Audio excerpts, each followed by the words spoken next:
Oh my gosh, Fundamentals. we would be the bad boys of Little League. I'm telling you now. We would beat the tar. I love Evan's out of the laugh other right team. there, by I'm the just way. going to go out and say it. Joey Chestnut has to be on the pub. It's a good belly laugh. Has Not to be. Pub more. I mean, Has to be. Dramatic, man. That was a journey. Man, I'm gonna get real theological on y'all. I think we're all a little I hate soft that, and man. misunderstood. I'll just be real honest. I mean, it's true. I Luke just found Combs. such I was stupid begging when I for said Luke it. Combs not too long ago. We'll get Luke Combs on here. I challenge Luke. I think I can actually beat him in shotgunning a beer. So if he thinks he's got the cojones to come on and try, then by all means, Luke, bring it on. That's the intro. You just hit my promo for me, James. I love it.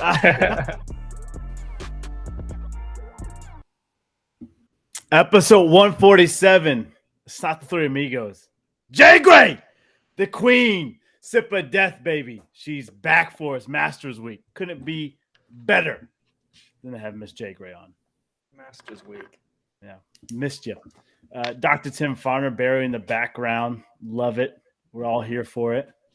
And Preacher Man Fitzsimmons got a good random question for him coming up. Jay Gray came up with. And viewers, listeners, we need your opinion. So stay tuned for that one. Opinion on is this cosmetics? Where does this category fall? Yeah, we'll go High cosmetics. fashion. High fashion, elite fashion. Okay, high fashion. Yeah. A question on high fashion coming up. Coming at you next, ESPN The Ocho. All right, this week's random fact, and I probably should have told you guys. Whatever, we'll do it live. Anybody want to take a guess who has the most national championships in football for college? Bama. Nope. Notre Harvard. Dame. Harvard's closer. Notre Whoa. Dame. Oh, wait, I think I know it, but I've already guessed twice. The Gophers. Give you a hint. Mascot's the Bulldog. Yale. It is Yale. Yale has Whoa. 18 natties to their name. Wow. Gross. NCAA recognizes all 18. 7 are outright. The other ones are shared national titles. Now, they haven't won a national title in 100 plus years, but they have 18 to their name. And this is like a really infuriating fact for me because I'm like you guys, I'm especially like Tim, like, what? Are you kidding me? You haven't won one in the past 100 years, but they still get to claim it. So I want to know like your all's most like infuriating, whether it's a sports factor, maybe it happened to you, like the most infuriating thing that it's just like, that's not how it should be. But then that's how it is though. Take a second, think about it. I should have gave you some homework when we were talking pre-air, but that's on me. I can go ahead and go first. Go for it, Jay. So mine is not really something you find in the record books, but it's something that the students there take a lot of pride in. I grew up in South Carolina. It's a big football state. Clemson, South Carolina runs the table. And it infuriates me when I walk around Charleston and this College of Charleston students have shirts that say still undefeated in football because they don't have a football team. It's infuriating. And that's just something that they take a lot of pride in. And it's very cringy for me. 100%. I agree with you on that one. That's a good one. Like, I don't know how to follow up with that. Jay Gray, you're always bringing the heat. Like, who? If you can't take the heat, stay out of the kitchen, Tim. Hey. I don't even like cooking. I want out of the kitchen. Let's see. I'm trying to think of a personal experience, but I don't know. What do you got, Fitz? You got anything? I was trying to stick with college. I think it's infuriating that there are so many Wildcats mascots in Division One. I just feel like it's like, why are there so many Wildcats? I don't think it's that great. Like, even if there's one team called the Wildcats, I'd be like, okay, cool. Like Arizona Wildcats, that's unique. But there's way too many, and it's just kind of overpopulated. I feel like no one should be the Wildcats. And then you've got the High School Musical effect that they were the Wildcats, and there was a whole song about Wildcats everywhere. So I just feel like they should just get rid of Wildcats because they're everywhere. And also, what is a Wildcat? Bun, their mascot is a Wildcat, and every sports program has a different Wildcat for the logo. I'm like, is it a feral cat? Is it a bobcat? Like, what are we doing here? Yeah, and I think Vermont is the Bobcats. I think that they are like there's some that are a little bit different. Yeah. So, Tim, have you been able to think of one? It's okay if not. I don't know. Come back to me. What do you got? What do you got, buddy? This was it. This is my most intimidating. Yeah. Yeah. Sorry. All right, I'm Usually I drawing have blank. another one preload, but I didn't have one this time. I'll let it marinate and I'll let it rip at some point during this podcast. But No warning. Just let it rip. Even if we're talking about Masters, just bam, right there. All right. Okay. That's permission. All right. Let's move into NCAA. March Madness is officially a wrap. Amazing tournament. I think March Madness has some of the best hype around it for a sports event. Unfortunately, it does kind of fizzle out, I think, once you get to the Final Four, depending if your team's in it or not. But the start of it, man, everybody's making a bracket, everybody's in, and I just love the March Madness feels. It's good vibes all around until your team loses, but good vibes in UConn right now, man. They're celebrating so much, they're destroying property on University of Connecticut, but they bring home their 5th natty. Shout out to them. They are only the 3rd team to win that was not a 2 seed. Anybody want to take a guess the other 2? what was the stat? So every national championship has been won by a 1 or 2 seed, really. Only one has not. Or only three years in the last 16 years has it not happened that way. If I can say it right. Was it UNC last year? It was not UNC. Good guess. Michigan? Nope. It's kind Is of it a that trick one? question, so I I apologize. thought it was like the Trey Burke year. I thought it was 2. It's 2011, 2014 were the other 2 years. 2014, was that Louisville? Mm-mm. 2014 was UConn. It was right? UConn. In Yeah. 2011, it was Again. UConn too. UConn's the only team in the past 16 Oh, years. Yeah, trick question. I know. Kimba. Yeah, Yeah. Kimba Walker. See, I knew that. I thought you were saying besides UConn. Yeah, I'm sorry. It's all good. So shout out to UConn. I think the hottest team coming in the tournament, one of the hottest teams, and they kept on that roll. Shout out Coach Hurley, younger brother of the famous Hurley from Duke, and his dad was a coach as well. The Hurley family, maybe an underrated royalty basketball family, maybe. But pretty impressive, I think, in UConn's role here. Any thoughts for you guys? I thought it was a great tournament, great game between San Diego State. UConn's a better team. I mean, they steamrolled through this whole tourney. I mean, that was what was impressive. Is I feel like there really wasn't a close contest. Now, I will say, I do think that some of the, just that's how March Madness works sometimes is like, I think, them not having to face Kansas, they kind of worked out like, Arkansas kind of spoiling. Not that Arkansas is bad. They've got NBA talent on that team. Even UCLA Gonzaga, I think UCLA probably would have gave them a tougher matchup than Gonzaga, even with Timmy. I know he was kind of the talk of some recent tournaments, but I just feel like they neutralized him pretty easily. And I don't know if UCLA, and then just, who they faced in the Final Four. I think Texas would have given a tougher matchup than Miami. And I would have been curious to see FAU, if San Diego State didn't hit that buzzer beater. I was curious to see, FAU they had a pretty lengthy big man and they were just kind of tenacious. I would have loved to see like the team. It might be one of the greatest like what ifs is just like if that buzzer beater doesn't happen for San Diego State, you're looking at the team that's steamrolling through the entire tournament. And then FAU was just like the biggest Cinderella, just kind of going all the way. And I would have loved to see that matchup, but It's a good one. Didn't happen. Tim, Jay Gray.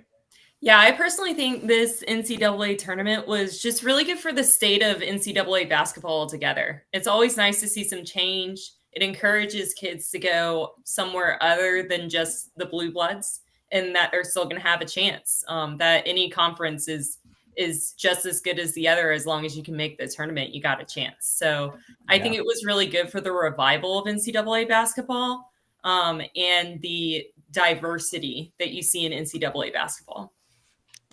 I love that. That's a great take. Yeah, I'm gonna have to echo what Jay Gray said. We talked a little bit about it in baseball last week of like, I asked the dumb question of like, are these teams normally the ones that are in it at the end? And you were like, yeah, I mean, that's kind of it. I mean, I feel like for a while there for NCAA basketball, we're kind of seeing that. You know, the term blue bloods. You see all these players going to all these teams, but you kind of have a changing of the guard. Some of these old coaches are leaving, and like Jay Gray said, if you just get a ticket to the dance, you might make it to the Final Four. And so I think this is a perfect example of, you know, why you call it March Madness and why every team, you know, no matter how big or small, they're fighting just to get in the door. I like that. Yeah, you're absolutely right. I think it's pretty cool. Are we going to talk about the San Diego State shot? Yeah, we can. Real quick, Final Four thought, and then we'll talk about that. Third highest ranked seed total in this Final Four. The other two ones ahead of it had an 11 seed playing in it. So really a true madness bracket here, Tim. That's a good point. Now, let's talk about San Diego State just hitting this amazing buzzer beater. It felt like FAU did just enough to win. You left 4 seconds on the clock, maybe a little bit too much. It was just interesting, you know. So I was in DC with some buddies this weekend, but we pulled the game up on. I had my phone for probably the last 4 minutes, and we're watching it go back and forth, and it was just so funny because, like, you know, that last possession, you know, San Diego State has the ball with what was it, 20? It's probably 26 seconds, and then 18 seconds on the shot clock. And was that when it just felt like there was a timeout and then a timeout and then a timeout. Like they were getting set. Back to back to back. Yeah. Yeah.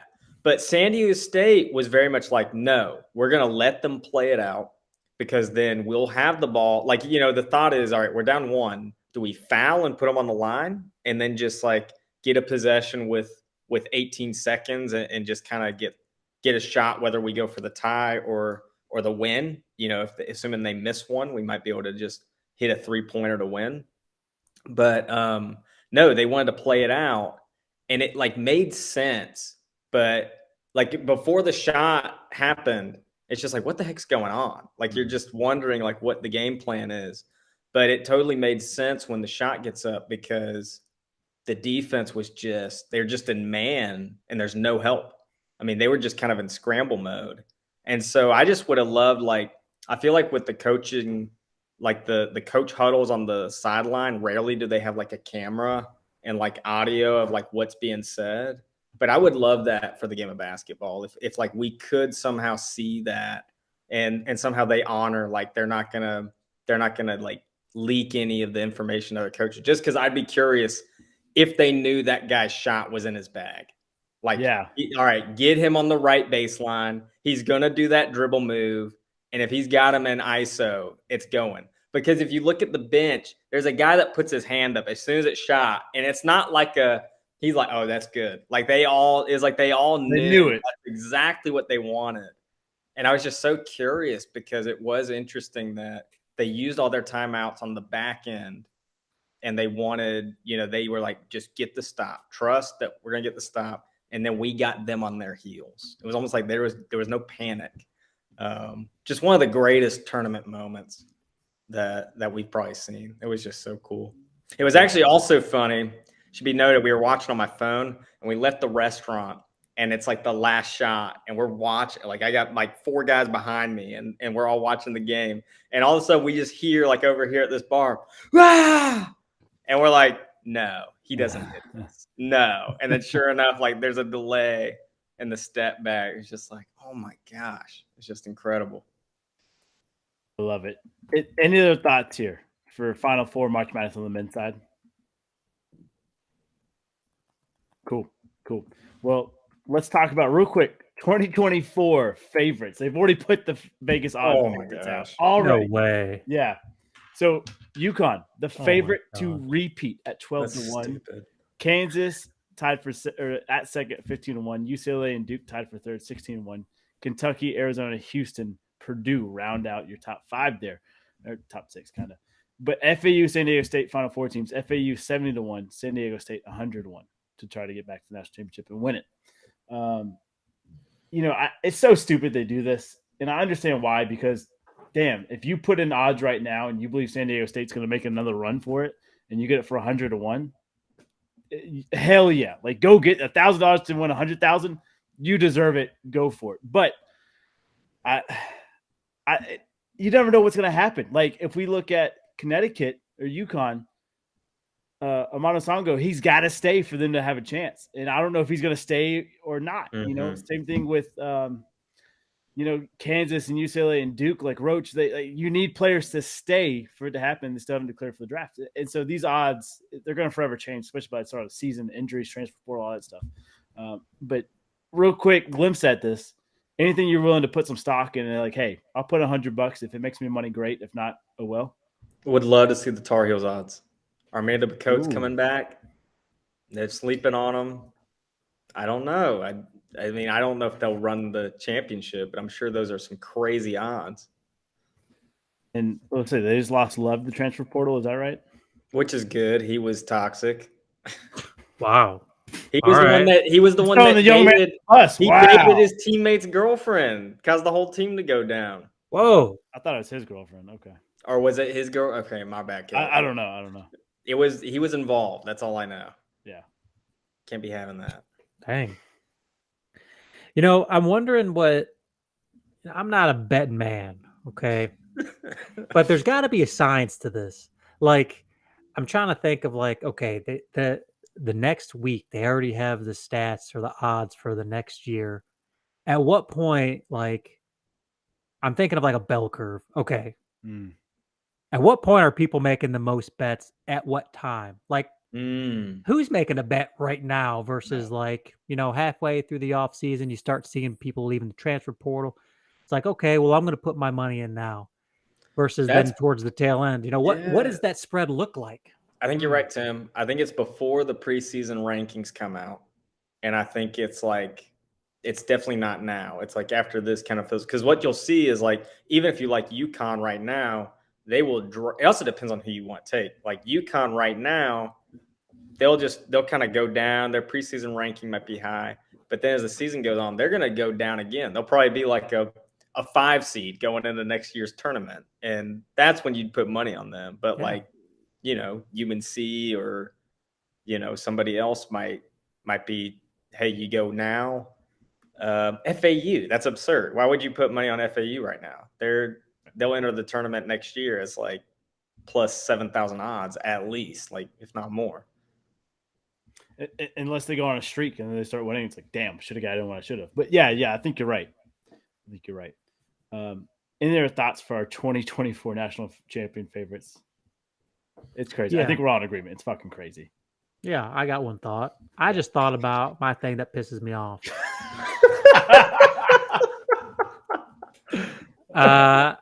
You know what really irks me? And I'm not even, all right, Parker, I'm sorry, you're taking strays here. Notre Dame, what the hell is going on with them and them not being in a conference? Are they just too cool to be in a conference for football? Anybody? It's dated thought process. Like, we got the TV deal and we don't have to join a conference. People come to us, but that's the old way of thinking. They haven't changed with times, and it's screwing them. I think you're right. It's frustrating. Well, the TV deal is only through a certain year, and then I think they're ACC. Yeah. Oh, okay. Yeah. Well, if the ACC is still around. Oh. Hot take. I think there's going to be 2 mega conferences. I don't know. We'll see. All right. I just have to fit that in there. Yeah, that's fair. Did you see the Notre Dame? Is that what it was? That QG Something or triggered me. Yeah. Yeah. What's the deal with Notre Dame in general? It's the ultimate bandwagon. I feel like it. Yeah, I don't know why. I feel like it is. Yeah, that makes me angry. Get original. Yeah. Catholics, come on. These damn Catholics. All right. Let's talk about some women's hoops. And I don't remember, like, we're going to talk about Clark and Reese here in a second, but just going into this tournament, going into the Final Four, South Carolina, LSU, Iowa, like, there's a lot of hype going into this Final Four. I don't remember this hype being for any women's hoop. Even UConn's like dominant role. Everybody's like, "Oh, this is impressive to watch," but like, it's just UConn. Now we had like amazing teams throughout. A lot of eyes on this national championship. Ticket prices were skyrocketing, which is awesome to see. people coming to see these women play. And shout out to LSU bringing home the national championship. You know, Coach Mulkey coming in, bringing her, I think, third national championship, 2 at Baylor and now 1 at LSU. I could be one off there, but impressive feat for the LSU Tigers. I was impressed the entire tournament with this, and they lived up to the hype in my mind, if not exceeded it. Thoughts for you guys? Well, first off, I have a bone to pick with you, Hacky, because in both Final Fours, you left out the ACC teams. In both of them. You did not mention Miami in the men's, and you did not mention Virginia Tech in the women's. That's fair. And the ACC was having a down year. That's fair. That's fair. I'm sorry. They were the only major Big Five conference in the men's. So don't tell me they're having a down year. Bye. I like that. Tested. Anyway, Good for women's hoops. Mm-hmm. Finally getting the recognition they deserve, and that recognition is only going to continue. I think Clark's coming back for a 5th year. Butker's is coming back for a 5th year. It's going to be insane next year.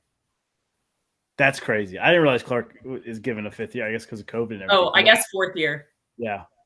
Well, it could be. I don't know. But no, I think they're both 4th years. They're both first-year seniors. Man, that's impressive. Tim Fitz.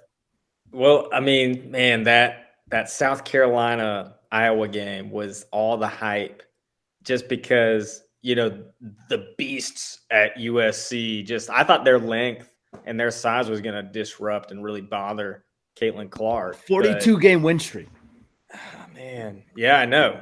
And Dawn Staley, I mean, they worship her here in Columbia. Yeah. We really felt I feel like I belong to Columbia now. Like, we really thought we were going to be able to stabilize it. And the pick and roll offense, Clark was just killing us. I mean, and the whole time you're watching, and it did feel like the Steph Curry effect. And I know, like, I've lifted it up every week, but especially against a team that it's not supposed to work against USC. I think that was the feeling, is like, okay, this has worked all year, but they're gonna stop them. And they couldn't do it. So I don't know. I think it is great for women's hoops. I think just having kind of these skill players like Beckers or like Clark and girls that can really shoot and dribble and do everything is going to make it, it is more fun to watch. It's more engaging. And that Iowa USC game is one of the best women's game I've seen. Like, by far, is like one of the best games. I think there's another one.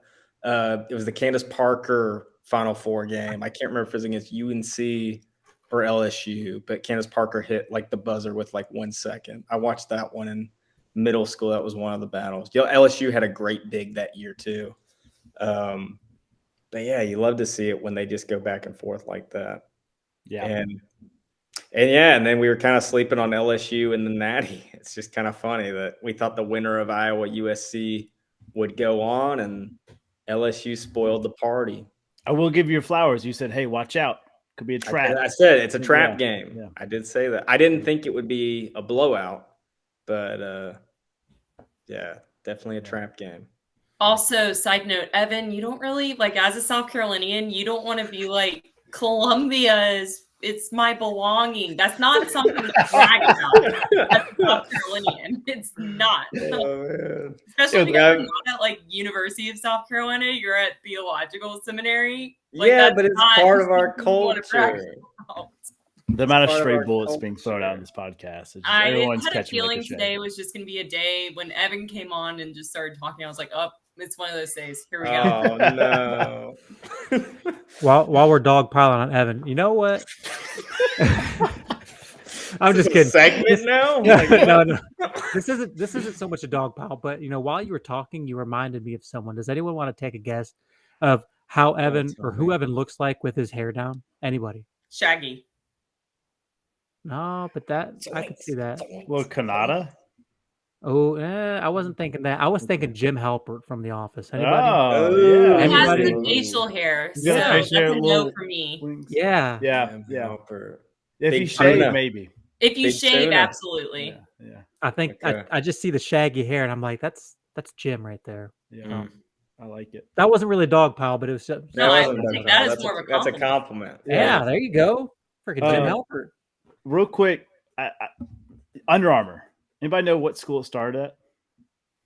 Maryland? Maryland, correct. Yeah. Yeah. Wow. What Nike is to Dang. Oregon, Under Armour is to Maryland. Maryland USC faced off in the Elite Eight, and Under Armour had put all this money in South Carolina from the jump of the season. And it's like, this is the one that's going to bring it home. And then they had to root against the team, the school that started it all, because they bumped millions of dollars into the South Carolina campaign. Thankfully, it worked out for them. South Carolina won, and then unfortunately not the Natty. But all right, let's talk about the drama that everybody's talking about. And I kind of feel a certain way. I don't know about you all. Maybe you guys can, feel free to express yourself any way you want here. The Clark Reese taunting thing. Obviously, we know it's in sports. We all played sports. You talk shit. Like it's part of it. Whether you did it or you had teammates did it, you got under people's skin. It's part of sports. It happens. And during the heat of the moment, the game flow, it happens all the time. Post game is where it kind of gets a little iffy. I think that's where people are having a hiccup here with Angel Reese from LSU doing it. I'm going to show you guys the video clips, and you guys let me know your thoughts. I'm going to show you Caitlin Clark's done. She did a Louisville where she was doing it toward her bench, but kind of in the direction of Louisville players. You guys give me your thoughts there. Right, just real quick, you can't see me, hits the John Cena, that's it. Like 2 seconds, boom, puts it down. Right. Now, Angela Reese, let's see if I can get it.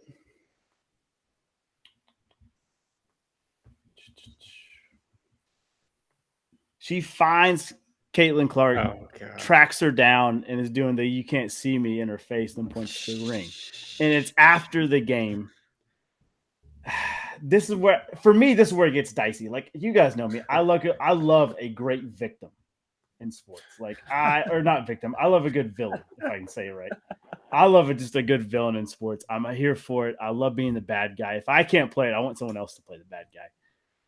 That might be pushing the line there, what Angel Reese did. It was like finding Caitlin Clark and like chasing her down and doing it. Like, maybe that crossed the line, at least in my eyes, a little bit. What's your all's thoughts here? Yeah, I don't like it after the game, but I do actually. I kind of like it. I like it in the game. I don't know. Maybe that it's just a little bit. Maybe it's a little taboo maybe in female sports that it goes against the grain. But I like it. It shows some competitive fire.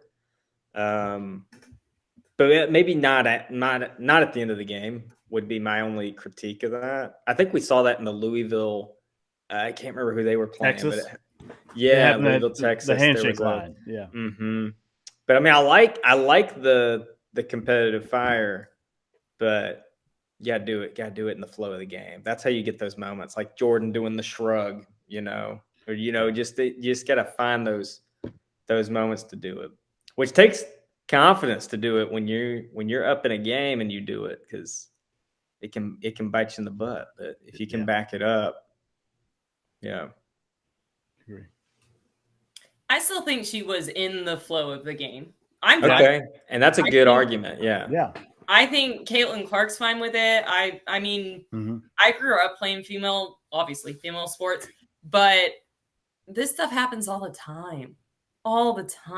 Like, it's just the first time it's really been caught on national TV, and you got to remember, like, their backgrounds. Caitlin Clark grew up playing in a men's field where she was probably not taken seriously and grew because of it. And Angel Reese grew up playing street ball. That's what you do in street ball. Mm-hmm. I'm fine with it. I like it. I mean, it shows their personality. And I think that's really good for the game as well, because it shows that anyone you work hard and you get there, be who you are. There's no shame in that. I also don't mind it because of Clark doing it as much as she did during the tournament. Mm-hmm. Like, it's almost like, like, you didn't win, so now you have to be the one to kind of take it in. It's like that's what happens. Like, live and die by it. And I think Jay hit the nail on the head. Like, it's great for the sport, because now If these teams rematch, you see them again, you're going to tune in. Oh, You want to yeah. see what's chapter 2 like. Like, what's the next part of this? And it's awesome to grow the sport. I think you're right. Tim, thoughts here? Yeah, I'm with you guys. I love it. I think it's great. It brings out kind of what Jay Gray was saying. It gives the game a little more character. Like you guys know me, I'm all about getting the old heads out, like baseball. Change it up. I don't care. Like all these old rules, and I just see. I'm not on the Twitter sphere. I'm not on any social, but I feel like men's basketball. There's so much shit talking, and I feel like now that there's some controversy in women's basketball, like it's controversy. People are like, "Oh gosh, like what is, like why would she do that? Like that's classless." And it's like, yo, the guys have been doing this stuff on social media and like post game. Like, what do you mean? Like this is sports. It's like what Jay Gray. This is sports. You know, this is what happens when you compete. We've all kind of either played some sort of sport on some sort of level. And at some point, to Parker's take, you talk smack. Something happens where you're just like, you just do it. Yeah. And they just won a championship. So like, if you're gonna dish it out, you better take it. And I'm cool with it. Yeah, I completely agree. And I think we hit the nail on the head. And I think America, the way they're perceiving this, whether it's one way or another, I hate to say it, I think like death to ESPN, right? They're trying to make it like kind of a race issue, white, black, and that type of stuff. I just think people are just not very informed about the situation. They look at these 2 clips and they go, "Well, that's classless." You know, Dave Portnoy calling her a classless piece of shit. Like, get the hell out of here, Dave. This is a 20-year-old kid. Like, let them have fun. Let them live this game. This is awesome. That's why you listen to Pub Sports Talk. That's Because right. And I we mean, don't. the other thing is, y'all want to see some like really intense competitive like women's sports, go to your local high school women's soccer games. Yeah. Oh my God. The amount of trash talking and showboating and stuff like this that happens on that soccer field, it's so much more. I'll work a girls' soccer game any day over the men's. It's so much more entertaining. I can believe that. I can definitely believe that. One more thing about women's hoops, and this is really just, this kind of goes back to what we talked about Georgia, of them saying like, everybody counted us out. Nobody believed we could win the national championship. It's like, well, no one said that, Georgia. Like, let's calm down. Well, there's 2 clips that came out this week.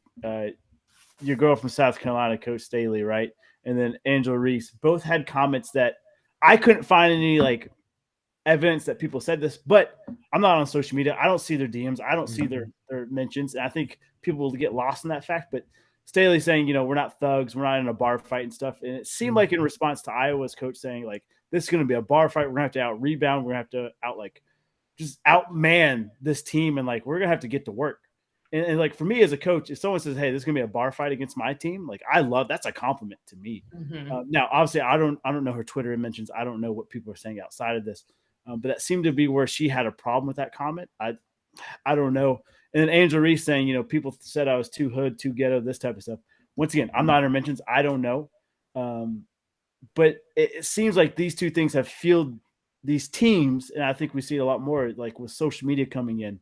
Like we're seeing more and more fuel the fire that maybe us on the outside we don't see, if that makes sense. Like, I don't know. Like, I hate it because I look at it from one point of view. I'm like, no one said that. And I'm like, well, shit, someone probably did say that. Like, someone definitely was in their, you know, mentions or something saying this stuff. But what's your all's thoughts here? They play 2 different types of basketball. And I think that's what the Iowa coach was trying to get at, but he or she did not do a good job of getting there. Yeah. I mean, basketball or South Carolina, LSU, they're much more physical teams than an Iowa or even a UConn is. They're going to beat you up. And that's just how they play basketball. You know, that's how they're coached. Even coming up through AAU ball in South Carolina, that's how you're coached to play basketball in South Carolina. If you want to play on the next level, you are physical.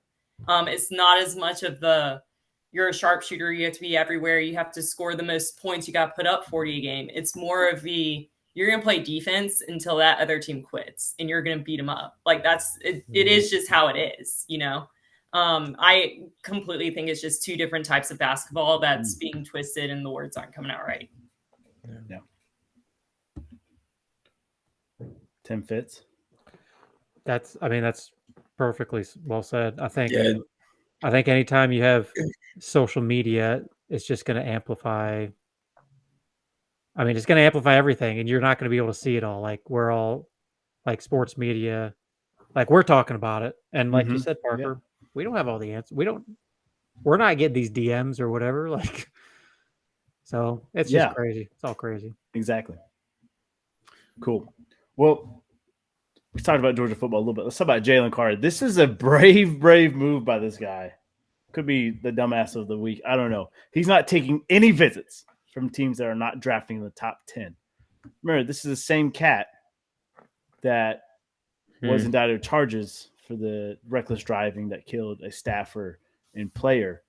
Got pulled from the combine, booked, came back to the combine. Then he participated halfway through his pro day in Georgia, decided to opt out of all measurements, decided to opt out of all agility drills, 40 shuttle time, that type of stuff. Did 12 plays of like on the field stuff and then said, no, I'm good, and walked out. Might not be his smartest move here. Just to say, if you're not dropping the top 10, I don't want to come visit you. After everything that's happened the past month for this young man, it's not a smart business move in my eyes. I love betting on yourself. I'm all for like believing in yourself. That's cool, but keep a window open. Like, do something. I don't think this is a ticket, dude. I don't know. What Because the teams that aren't in the top 10, how many of those teams are playoff teams? Yeah. You know, like it's almost like he has an opportunity. Like, yeah, it stinks you're not going top 10. Maybe, you know, who knows who's got their eye on him. But hey, you may fall in the draft to a team that's really competitive. That may not be a bad situation. No. That you're coming into a team that would benefit from having you, and you would just add way more juice on defense. So now, like, is your strategy? You'll get drafted with the first pick of the second round to a team that's rebuilding. I mean, okay. I mean, that's a strategy too. I'm with you, Aggie. Just like you want to keep all those doors open. 100%. I got to get on my soapbox here a little bit. Sorry, gang. You know, I like to give some people the benefit of the doubt and give people chances, and I don't care like I don't care so much about your resume, but if you're a good person, you're a good person. And I think that he's had several opportunities to show his true character. And I'm not a GM, I'm just a Joe Schmo. And I get vibes of like steer clear. Like I don't have to read the tea leaves here to be like, yo, he's shown us who he is. And I wouldn't want it in my locker room. I've told you guys that before. It's just there's things that I think he could have done, you know, hindsight 2020. But like if I was in that situation, I would do things much differently, I feel like. And I mean, if you draft him, you know who you're getting clearly. And I still say he's probably going to the Cleveland Browns. Because they're just a crap organization. But all right, I'm good. I just had to say that. Like, come on. Like Jalen Carter, come on. I agree with you. Play devil's advocate here. We don't know what he goes through. We just talked about the women's. We don't know what he's gone through, and we don't know who's in his ear telling him advice. We don't know who part of his team is. I'm cool with that. Like, but I haven't heard an apology from his mouth about any of this. Okay. Hey, I'm just playing devil's advocate. I agree with you. I just don't know, like, even, I mean, those were your teammate. That was a teammate and a staffer. Like, there hasn't been any statements of remorse, even if you're unaffiliated with it or your lawyers don't want you to talk about it. There's been nothing, and it's like, how are you doing all this? And like, I get that everyone has their own demons, but say something, or like, go to teams that are not drafting top 10 because you may not have the prettiest thing going on right now. Like, there's just opportunity there. And he's like, it's almost like he's willfully ignoring those opportunities. Yeah. For the sake of like his image. And it's like, yo, people died. Like, what? Come on. Like, what are you doing, man? Yeah. Totally agree. Mm. Crazy. Tim, you're gonna hate this. Mel Kiper has him going 6 to the Lions. Yeah, and I'm gonna. Now this is before his I pro swear. day debacle. This is before pro day. And Okay. you know, I've let myself go to Brad Holmes. He's gonna handle it. I'm not worried. You have all these people shooing in. The Lions are gonna draft a quarterback at 6, or the Lions are going Jalen Carter. I'm not reading the noise. I'm trusting in Brad Holmes. He's the villain of the offseason. Yeah. So maybe this guy plays the ultimate villain for you, Tim. Ever thought about that? I don't. I'm I don't just even messing want with to, you. man. All right. It is weird. It's weird that I feel like the movie Draft Day with Kevin Costner, which is so corny and unrealistic, but is starting to Come to it's life. starting to come into fruition. Like we saw it with the Russell Wilson. We saw it with the Russell Wilson thing. Like no one came to his birthday party. Like that happens in the Yeah. movie. They're like, guess who came to his birthday? None of his teammates. And it's like, what? It's like, what is this movie? We saw that, and now we see this is like the Chadwick Boseman character, the Vontae Mack, the best pass rusher in the draft, and nobody wants him because of something that he's done. And then Kevin Costner, what's he do? Spoilers, Tim. Vontae Mack, no matter what. You know, so I don't know. That's It'll what be DC's curious. saying. It'll be curious to Carter. see who does take him because he is a high risk, high reward guy. Yeah. And Tim, I thought what you said was what every GM is trying to figure out. Like, you know, it's like we are forgiving and we're trying to see this guy's true character, but oh man, like Help there's yourself, there's brother. some big red flags. Yeah. But I don't know. Yeah, it's just there's a lot of question marks. But again, high ceiling, and yeah. So who knows? It'll just be interesting. I just really want to watch Draft Day. That's how I feel. Well, let's change those red flags into some gold yellow flags. Masters, it's here. Jay Gray. That's why we brought you in. Hey, we love seeing your face and hearing your takes, obviously. But you're the Masters expert for us. So That was a great segue, by the Thank way, you. Aggie. thank you. I am. So Masters Week is back again. Yay. It's everyone's favorite time of the year. Time where everyone who's anyone wants the ticket to get onto Augusta National. Only time it's really open to the public, quote unquote. So there are a few things I want to get into, and one thing I definitely want to get y'all's thought on. But first off, just some technical stuff. And I think I'm the only one that's actually been to the course, but there has been a massive course change this year. The par 5, number 13, which is at the heart of Amen Corner, the name speaks for itself. It has gone from a 510-yard par 5 to a 545-yard par 5. Now, that is a big change, but you got to look at the course. They've raised the elevation of the tee box and they've pulled it back, but now completely encircling. These golfers the only patrons they can see are the ones right in front of them. It's almost like blinders. Oh, man. Golfers. Yeah. So I think a lot of guys are really going to need to take a nice little quality time with Jesus this year before going through Amen Corner. I think it'll be interesting to see who it helps and who it hurts. And I can tell you for free, DeChambeau ain't hitting no 400-yard drive at Augusta. Absolutely not. Get out of here. I think he's off that boat now. I think he knows that's not happening to him this year. So good. But the thing I want to get y'all's take on before we go into like who's the favorite, who's the underdog, and who to look out for is this is the first major since we've really seen the divide between the PGA and Live Golf take place. And the Masters, since it is not a PGA affiliated event, has extended its invite to the Live players who have qualified.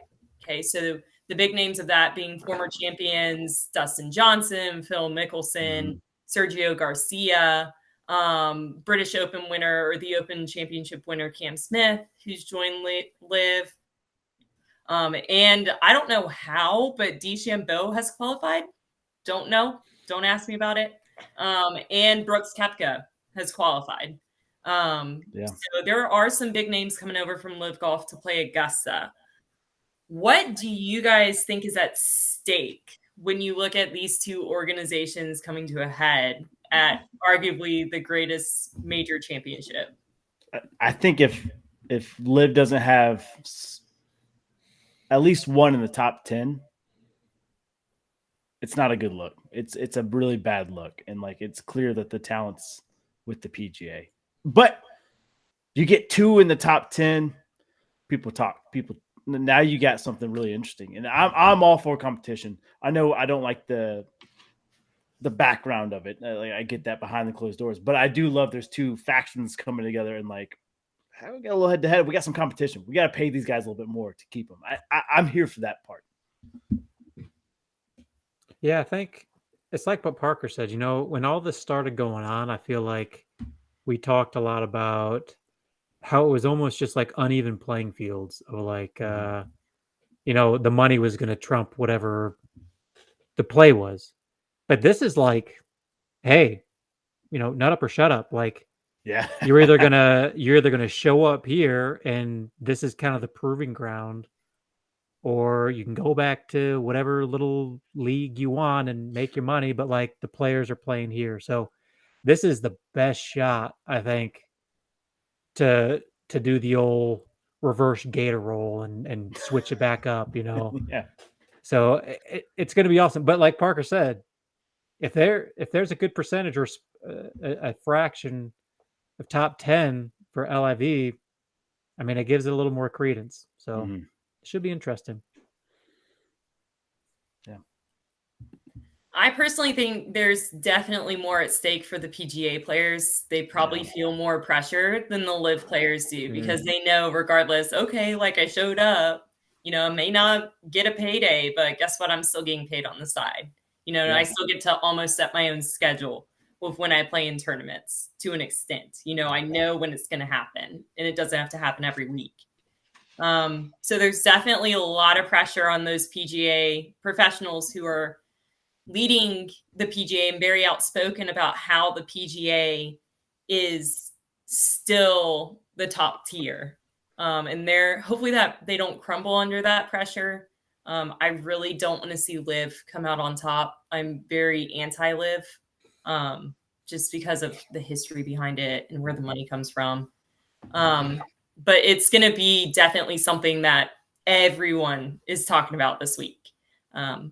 So definitely something to look out for. Side note, go ahead, buddy. I really hope all the LIV players come out wearing all black the whole weekend. Just black it out. I don't know. Just stick together. Like, just be the villain. God, I love a good villain. All right, go ahead, Tim. I was just gonna say that's the worst case scenario of like LIV winning this thing. Like that's the complete opposite of what you want. So I hope they get the green jacket and they spray paint LIV on it. Is this like NWO or what is That's this? Right. Like? That's what we're going for. Hulk Hogan's coming out. I'm just kidding. That is a big no-no. Jay Gray might fight me for saying that. I'm a little heated that you said that. Yeah. A little bit. I don't mean it. That's the new thing on my trend now, instead of the story I saw yesterday of bogeys at the Masters, no liquor being sold. Oh my God, shut up. Yeah. If you were just looking to get drunk, go to the bar. Give me your tickets. Go to the Waste Management. Like that's the place to go get that made me so angry. So angry. And it was after I gave this person all of the best advice. Not enough food selection and no liquor. Get out, leave. Yeah. I don't blame you. Okay, I'm good. But that your comment just went up there with it. Do not spray paint that jacket. No. I'm kidding. Do it. No. All right. All right. So some favorites. Wait. Before we get there, can we talk about this menu? Oh yeah. Like this. Oh, this was weird. They're probably indulging over their wines now, if I had to guess. Yeah. So what is Scotty style, man? I'm curious. Cheeseburger slider, Scotty style, firecracker shrimp. I'm kind of here for the shrimp. That sounds good. Texas ribeye steak or blackened redfish. Why not both? Give me both, man. Warm chocolate chip skillet cookie. That's where they had me sold on this because that sounded good, and I love some good diabetes. What's your all thoughts here on this menu? Does any of that go together? It doesn't have to. I've never It's the people seen. going. I've just never seen a menu that like nothing goes together. So it's supposed to be like his favorite food. You Yeah. know, he's probably getting a little piece of everything, if I'm guessing. Yeah. You It got doesn't to. have to go together. That's not the point. And I Yeah, think so we my- got spoiled. Was it last year? We had like everything from like Japanese. Japanese. Like, And it was yeah. amazing. yeah, Yeah. that was pretty awesome. So are they getting everything on that You list, or pick. like you pick? I- The Like- entree you pick. Okay. You can get sliders and you get black and red fish, right? No, I thought it Or was no, sliders was an appetizer. Yeah. And the I guess appetizer like is just like a this, bar setup. Like you can go and pick it up and have your little plate with your little green jacket. Jay Gray knows this. Oh, so like I could just eat unlimited sliders. Yeah. Oh, that's so much better. I thought you would do like sliders into like the firecracker shrimp, and I was like, man, that's not doing it for me. But if I could just load up on sliders, Tim sold.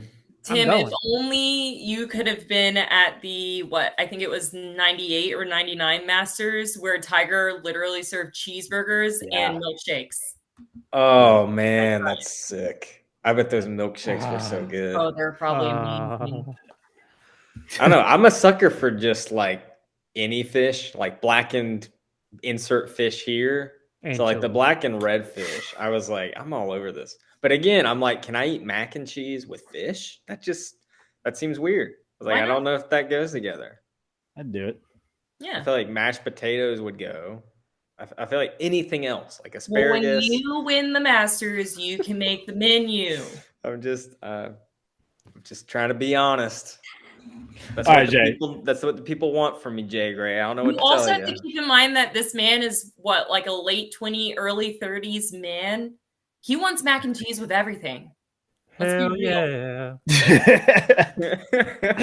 Put that on pizza. That's what I'm talking about. CC style, baby. All right. All right, so some favorites. Obviously, the highest ranking live favorite, I believe, was Cam Smith, and then DJ was right behind him. Those were the two highest live guys. Fun fact, Tiger Woods, who almost lost his leg a few years ago, has better odds to win the Masters than Bryson DeChambeau. Yeah. So there's that. That's Tiger. Everyone's Yeah. gonna put money on Tiger. Hell yeah! Typical favorites, Scheffler, he's world number one. He's the favorite right now. He's been hot. Hasn't finished outside the top 12 in any event that he's entered since October of last year. McIlroy, Brian really loves McIlroy this year.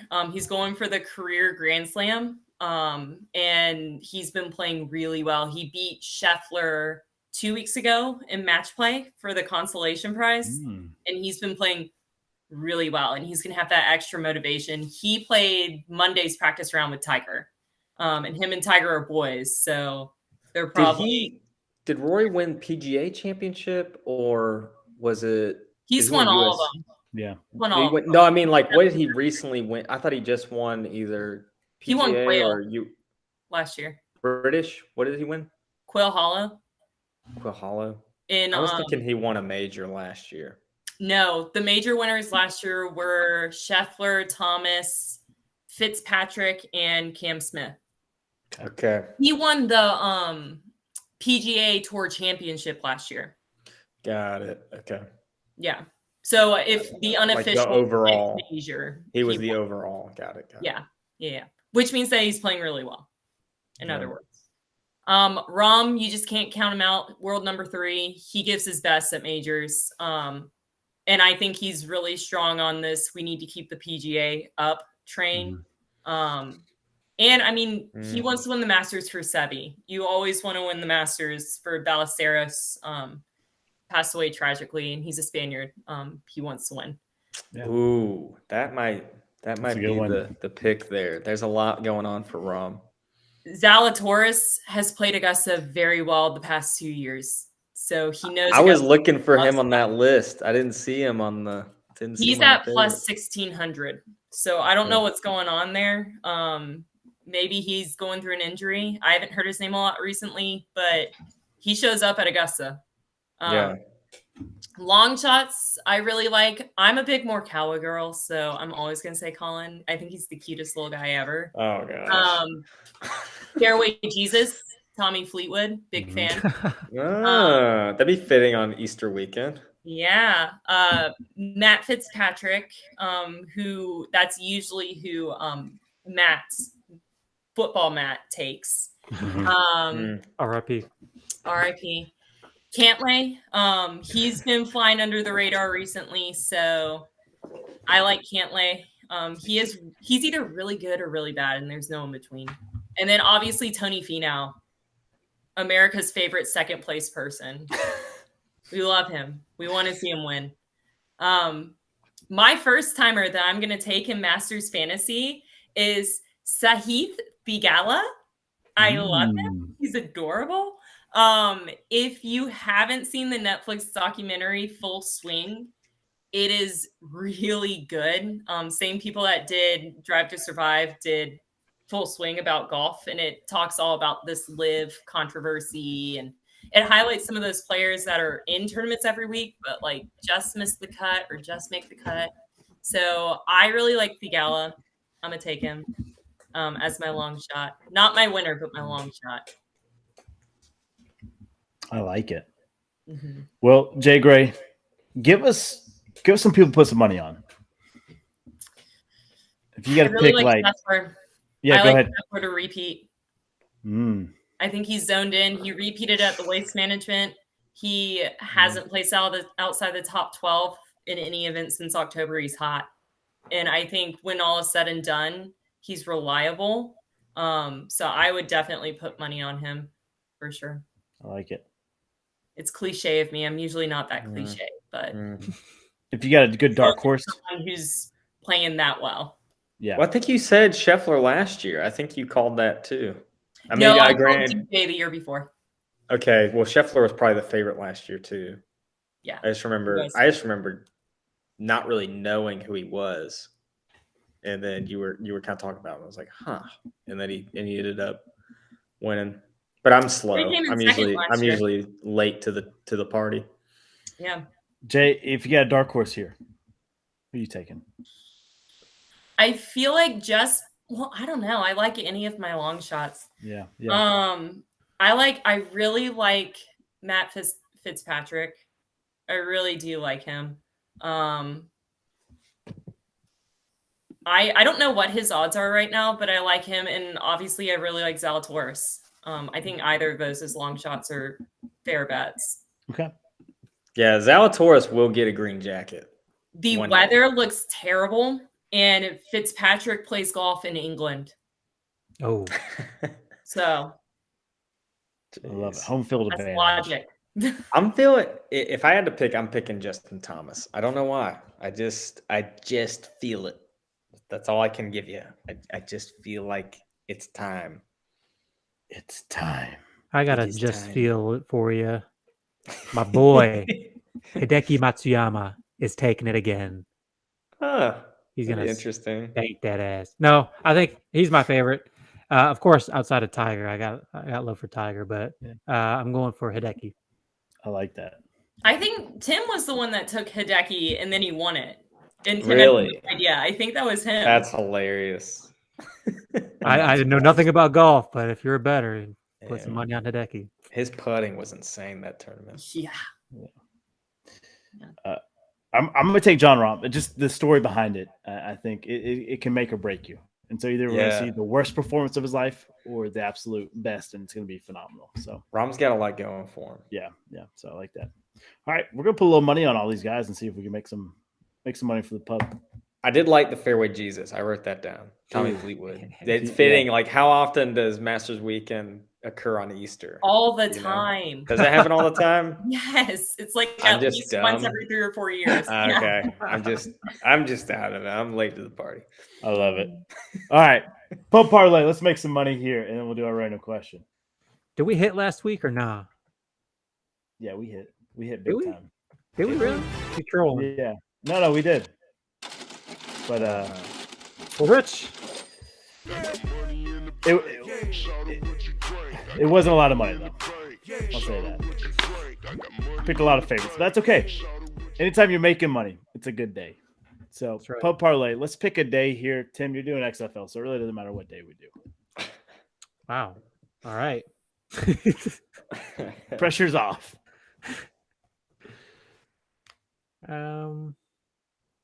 Friday, Saturday, Sunday. Doesn't matter. Let's go 2 for 2 here. 2 weeks.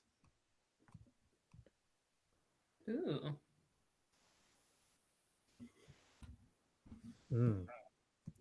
What day we doing? Do Saturday. Can we do Saturday? Everybody feel good about that? Saturday. Sure. We got a spicy one for Tim. Hey, question. Is there an option for the what? It would be 54 hole leader. Yeah, we can throw that on there. Let's see if Cool. they'll let us. Oh, 54 hole leader. That's mine. Don't take it. Okay. No, I'm not touching golf. I'm terrible with golf picks. All right. because it never happens on Easter. Give me. You know what? Give me McElroy for the 54 hole leader. Ooh. Wow. You think he's gonna blow it? Yeah. Classic Unfortunately, Rory. I don't think it's going to be terrible blowing, but I do think he's going to get Sunday jitters. Yeah, that makes sense. Do you want me to give you a backup in case you can't do 54 hole leader? Yeah. You can give us a backup just in Okay. case. Give me a Give us some second. time. Yeah. Can I do a Sunday or? Yeah. If you're doing XFL. Yeah, you know I'm doing Yeah. it. Though. Yeah. You can. I got a heater for you. I got a Boy. spicy one for Tim. Ooh, spicy. What you got, Tim? I'm taking the Seattle Sea Dragons over the DC Defenders. That's going to be the game of the season. So if y'all are in XFL, which most of you aren't, tune in Sunday night. My Sea Dragons taking out the Defenders. Bang, bang. You can see those dragons dragging them nuts. Okay. All over them parlays. All over the parlays. Ooh, I have my backup. All right.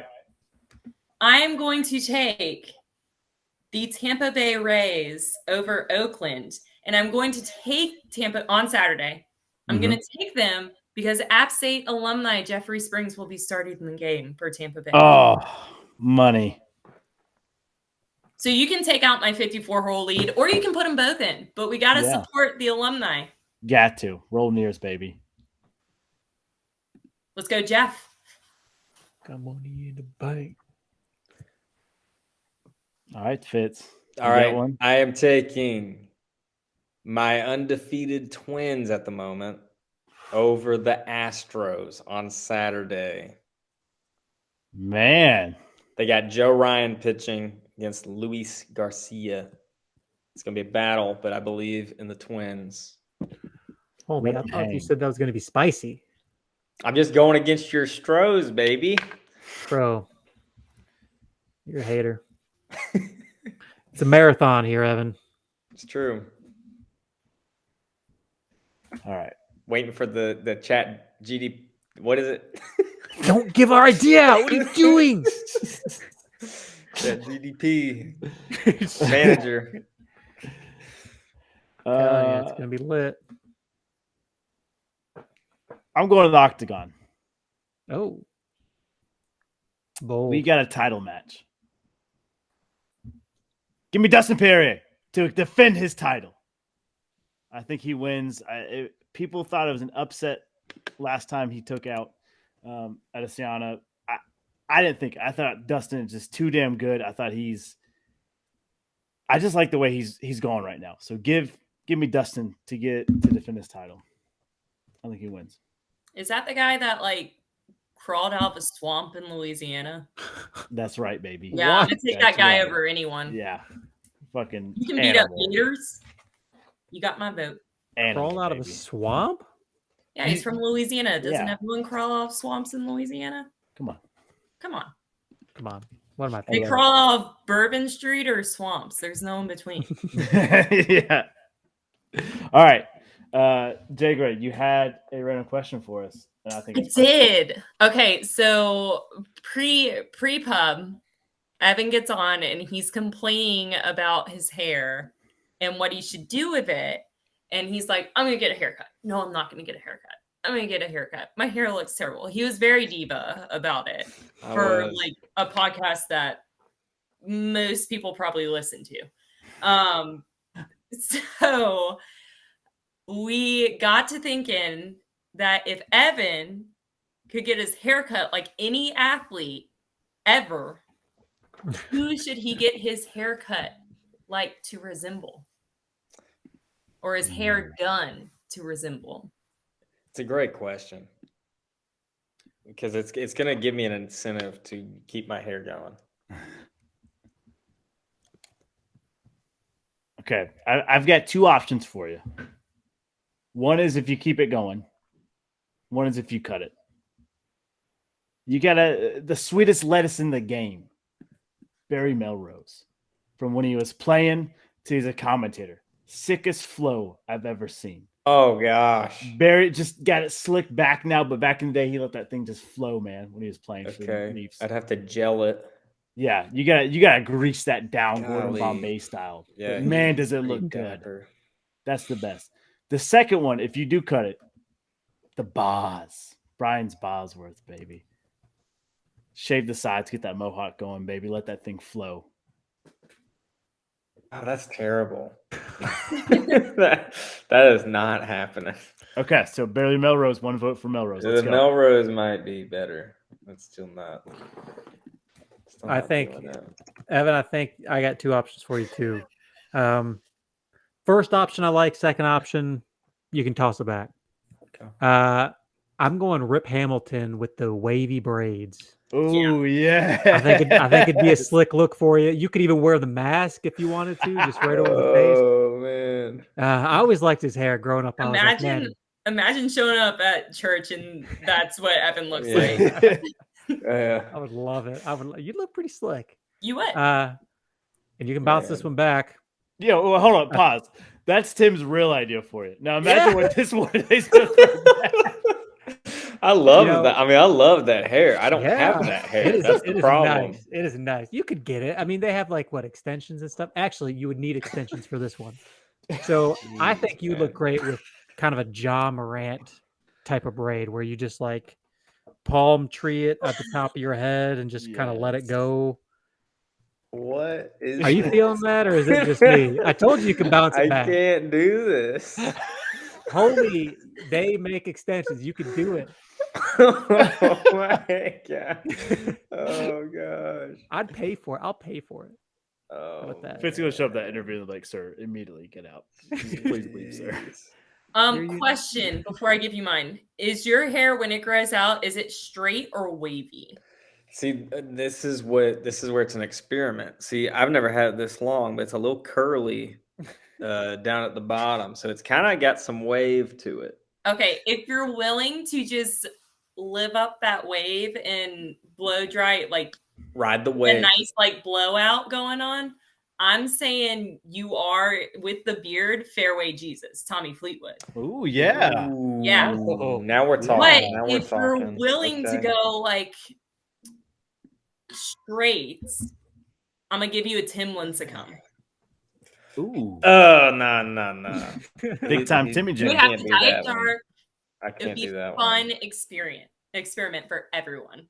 Man, he had some flow though. It was It's a greasy. great lettuce. It's like the Severus Snape hair. Yeah. Mm. Are you Just looking might up be all these too- people now? Oh Yeah, he yeah, is, yeah. I'm pulling all these up. Tommy Fleetwood, he's got great flow. See, I'm not a hat guy. I'm like if anything, when I golf, I have the visor. I've never been able to pull off the hat, but I will say I haven't tried with the long hair at the back. Tommy Fleetwood, yeah, he's got He's got a good flow. That might be a winner. Cream lettuce. Yeah, that's pretty good. All See, right, I've listen. always been more of mine's not it's not an athletic figure. I love Greg Kinnear.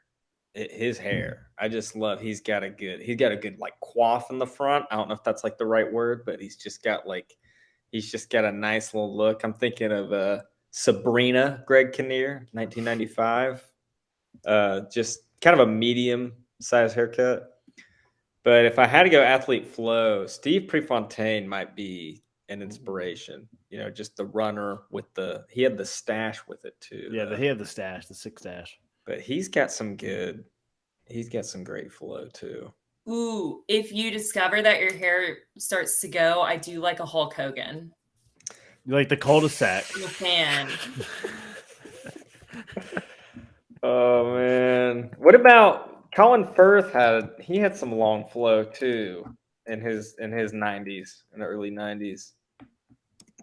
Let me see the original Fever Pitch with Coven. Oh yeah, Colin Firth and Fever Pitch might be. I feel like that's where I'm at now.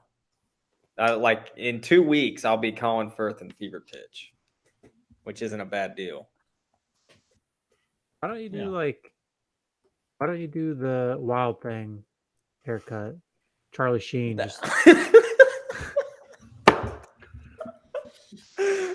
Oh my god. He's got like on the back, it's like shaved. Yeah, he's got the Oh my god! Come on, Yeah, man. I love it. Earring, the one earring. Ooh, Hey, what about? let it hang, brother. See, I'm thinking actors. This All would right. be Hey, that's going to do it for episode 147. We'll catch you guys next week. Well, Kevin Costner Bye. in the 90s. Have a If you wonderful build time. it, he will come. Oh my gosh. Finally, he gives us a We movie would- quote.